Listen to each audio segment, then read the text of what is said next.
The night his son was born, Marcus Webb stood in that hospital room, holding a 7-pound 4-ounce reason to believe everything he had ever wanted was finally his. He called his mother at midnight. He couldn't stop smiling for 3 weeks. Then, an ordinary Tuesday morning, a white envelope on the kitchen table, and the kind of silence that changes the shape of a room. This is the story of what Marcus Webb discovered, and what he chose to do about it, and why, even now, the people who know him aren't sure which part hurt him more, the truth, or how long he was the only one who didn't know it. Marcus Webb was 34 years old, construction project manager, the kind of man you call when something needs to get done correctly and on time. Not flashy, not complicated. He drove a truck he had owned for 7 years, and he called his mother every Sunday without fail. He remembered the names of people he had met once at parties and asked about them by name the next time they crossed paths. His father had worked the same company for 31 years. His parents had been married for 40. Sunday dinners, same table, same grace before the meal. Marcus had absorbed all of it, not as pressure, as blueprint. He knew what he wanted his life to look like. He was patient enough to build it correctly. And for a while, it looked exactly right. He had met Diana at a birthday party 4 years earlier. She was the most alive person in the room, not performing, not trying to be noticed, just genuinely, radiantly present in a way that made everyone around her warmer. He asked for her number at 9 in the evening. He texted her before he got to his car. 14 months later, kitchen floor, no staging, no script, just him down on one knee saying, "I have never been more certain of anything in my life." She said yes. He believed everything about that moment, completely, without condition. What Marcus did not know, what Diana had never told him, was that 2 years before she met him, she had ended a relationship with a man named Jordan Mensah, and had never quite finished ending it. Jordan Mensah was not a villain. That would have been easier. He was simply the kind of man who was never fully present and never fully gone. Charming on Tuesday, absent by Friday. The kind of relationship that doesn't end cleanly. It just fades into something you keep returning to. Not because it's good, because it's familiar. Diana had told herself she was over it when she met Marcus. She had believed that completely. For a while, she was right. It started 8 months into the marriage. A Tuesday evening, TV on. Diana beside him on the sofa. Her phone lit up on the cushion between them. She looked at it. The look lasted less than a second. But something crossed her face in that second. Something small, something private. She turned the phone face down. Marcus noticed. He kept his eyes on the screen, said nothing. He told himself it was nothing. The problem with telling yourself something is nothing, is that your body doesn't always believe you. Something had shifted in the room. Small, almost invisible. But Marcus had spent his career noticing when things were slightly off. He noticed, over the following months, more things. Not dramatic, nothing you could point to directly. Just a series of small moments that didn't quite sit right. Her gym schedule changed. She had always gone in the mornings. Now she went evenings. No reason given. He didn't ask for one. Her phone, always face down now, not hidden, not locked. Just turned over. Every surface, every room. A weekend trip with Priya from her office. 2 nights, different city. She came back lighter, that particular kind of lighter, like something had been released. Then 3 days later, she was distant again, and then for 2 full weeks, she was somewhere else while standing right next to him. Marcus watched all of it. He didn't push. He trusted her. He had been raised to trust the people he loved. Fully, without suspicion. That quality, that genuine, open trust, was the best thing about him. It was also the thing she walked through. On Sunday morning in March, Marcus was making breakfast. Diana came into the kitchen, set a pregnancy test on the counter in front of him, said nothing. He looked at it, looked at her, picked her up. He held her for a long time, not saying anything, just holding. When he finally spoke, 3 words. "We did it." Diana pressed her face into his shoulder. He couldn't see her expression. He would think about that later. The fact that she pressed her face into his shoulder, so he couldn't see her expression, The 9 months that followed were, for Marcus, the most purposeful of his life. Every book, every appointment. He took notes at the prenatal classes, actual handwritten notes. The midwife commented on it. He painted the nursery himself over a single weekend. Deep navy blue. White stars, 4 coats, 2 full days. He had paint in his hair for a week. He didn't care. He timed routes to the hospital, peak traffic, off-peak, middle of the night, 3 different routes, all timed, all saved in his phone with notes. Every night before they slept, he put his hand on her stomach, talked to the baby, quiet, private, the completely unself-conscious love of a man who had already become a father in his heart. Diana watched all of it, the notes, the routes, the hand on her stomach at night, and in the 4th month, she did something alone. On a Wednesday, during her lunch break, she ordered a private paternity test online, collected the sample in the bathroom of her office building, mailed it herself, from a post office 2 neighborhoods away from where she worked. She waited 11 days for the result. She read it standing in that same office bathroom, stared at it for a very long time, then walked outside, dropped it in a public bin 2 blocks away, walked back to her desk, answered 3 emails, had lunch at her desk. She never told anyone. She told herself she had made the right decision. She told herself that every morning, for 5 more months. The baby arrived on a Thursday, after 14 hours. Marcus was there for every minute of it. When the nurse placed the baby in his arms, he stopped breathing for a second. Just stopped. Then exhaled like a man releasing something he had been holding his whole life. He stood at the hospital window with his son, looked at the city below, thought, everything I have ever done led to this. He called his mother at midnight. She cried on the phone. He cried too. Neither of them said much. They didn't need to. 21 days. The happiest 21 days of his life. His cousin Tanya came on the 22nd day. She held the baby, looked at him carefully, then looked at Marcus, then back at the baby.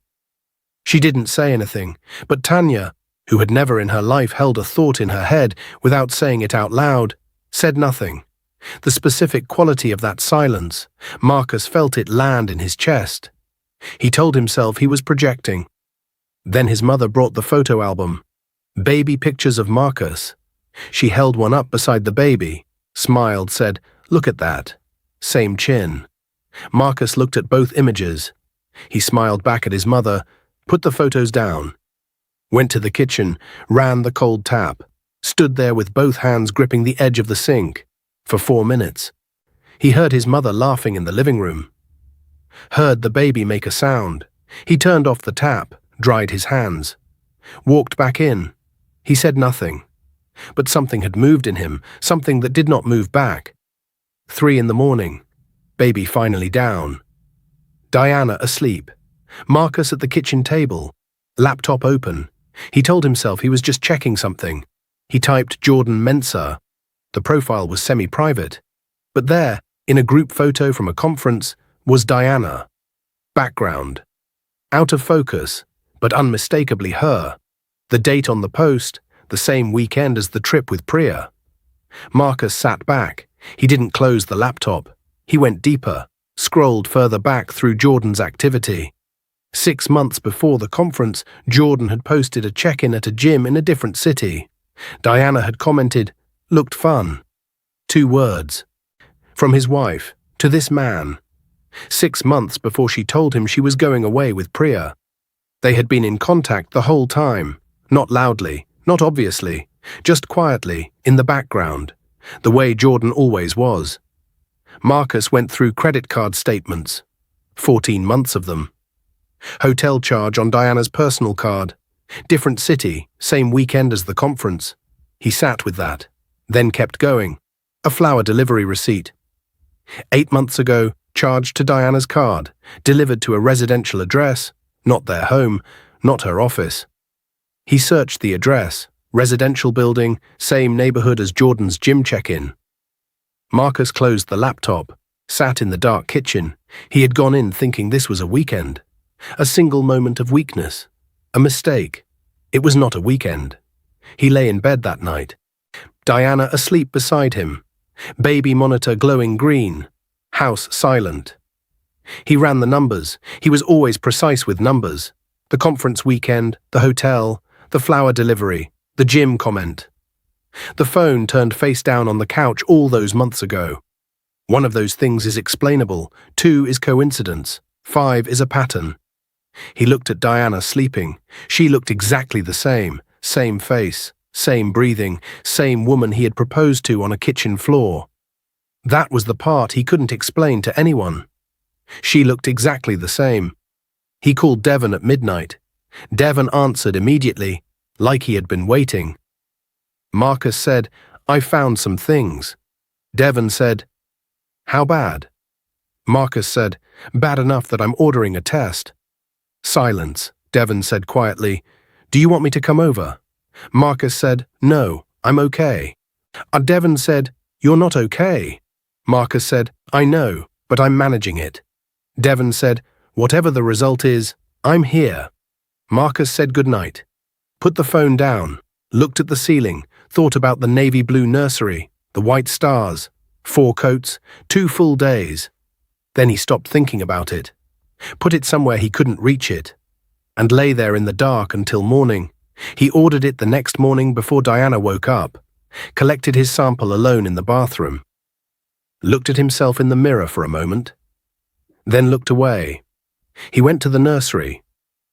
The baby was asleep. He leaned over the crib, collected the sample so carefully, so gently, the way he did everything with his son. Then he sealed the envelope, drove to the post office, mailed it, drove home, made breakfast, handed Diana her coffee, said good morning, like nothing was happening. 7 days, work, home, baby, dinner, sleep, repeat. Day 2, Diana made his favorite meal, unprompted, no occasion, set it on the table, smiled at him, he thanked her, ate every bite, washed his plate, went to sit with the baby. He didn't know if she was being kind, or if some part of her was running out of time and she knew it. Day 4, he was in the nursery, baby in his arms, almost asleep. He looked up, Diana was in the doorway, just watching. He looked at her, she looked away first. He thought, she knows I know. Then immediately thought, or she's just watching her family.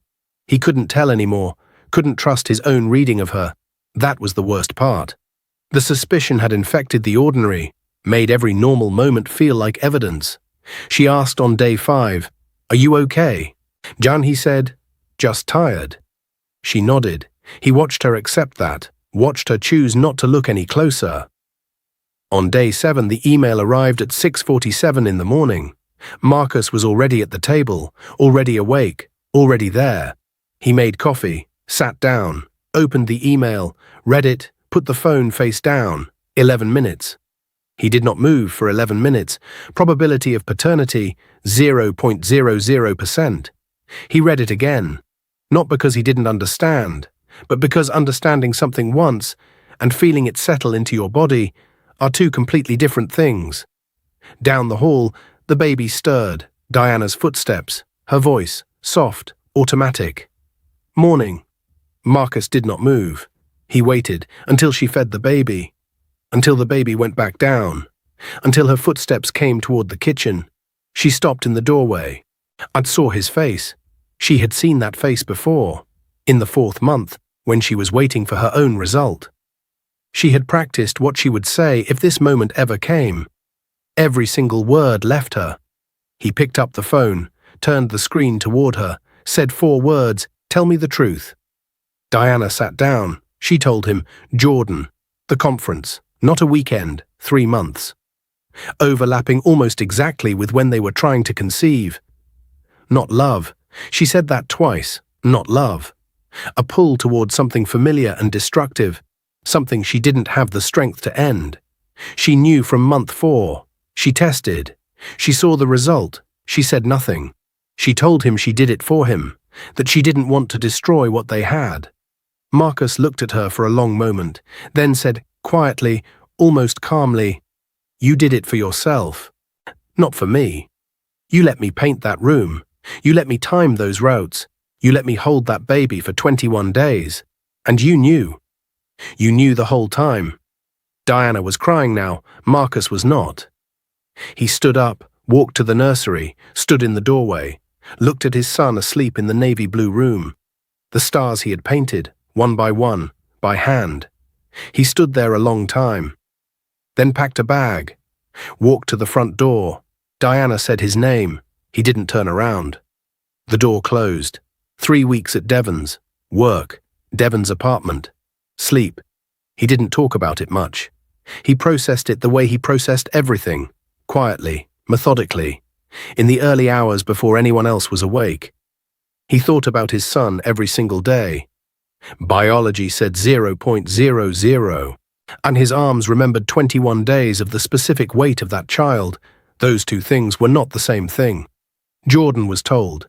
His first question, legal obligations, not the child, the obligations. 3 days later, he asked Diana if the test could be challenged. Not because he doubted the result, because he was looking for a way out. There was no way out. His attorney eventually proposed minimal visitation, structured around Jordan's schedule, not the child's, his. Marcus heard all of this through Devon. He sat with it. Thought about the routes to the hospital, 3 of them, timed, saved, notes in his phone. Then he stopped thinking about Jordan. Because Jordan had already told him everything he needed to know. The divorce took 8 months. No war, no public spectacle, just 2 people carefully separating a life. The house was sold. He drove past it once before the sale closed, sat outside for a few minutes, looked at the window of the nursery, then drove away. He signed the final papers on a Thursday afternoon, shook his attorney's hand, walked to his truck, then drove to his mother's house. She made dinner, didn't ask him to talk. He stayed until midnight. She walked him to the door, held his face in both hands, said, "You are your father's son." He drove home, thinking about what that meant. 14 months after the divorce, Marcus called Diana. He said he wanted to be in the boy's life, not as her husband. That was finished, completely and permanently, not as a replacement for Jordan. As the man who showed up before the boy could ask anyone to. As the man who was not willing to disappear from a child who had not chosen any of this. Diana went quiet. Then she said, "He asks for you." Marcus said nothing. She said, "He points at your photograph on the shelf. He says, 'Da.' He has been saying it for 2 months. Marcus held the phone. He thought about 0.00%. He thought about 21 days. He thought about what a child learns, not from biology, not from paperwork, but from presence. He said, "Tell me when." Marcus Webb was not a hero. He was a man who got lied to, who sat with a truth that could have destroyed him, and chose, deliberately, eyes open, what to do with it. There were still hard mornings, driving to work, standing in the shower, watching a small boy learn to walk on legs that are not his. The weight of what happened. It doesn't leave, it lives somewhere in you, but it stopped being the largest thing in the room. His son became the largest thing in the room. And Marcus Webb, built for showing up, raised to stay, made for exactly this, showed up, every time, without being asked. The envelope didn't change who he was. Nothing could.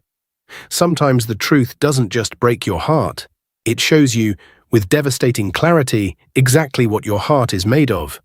If you enjoyed this story, please like this video and subscribe to Turning Point Tales. We will see you in the next one.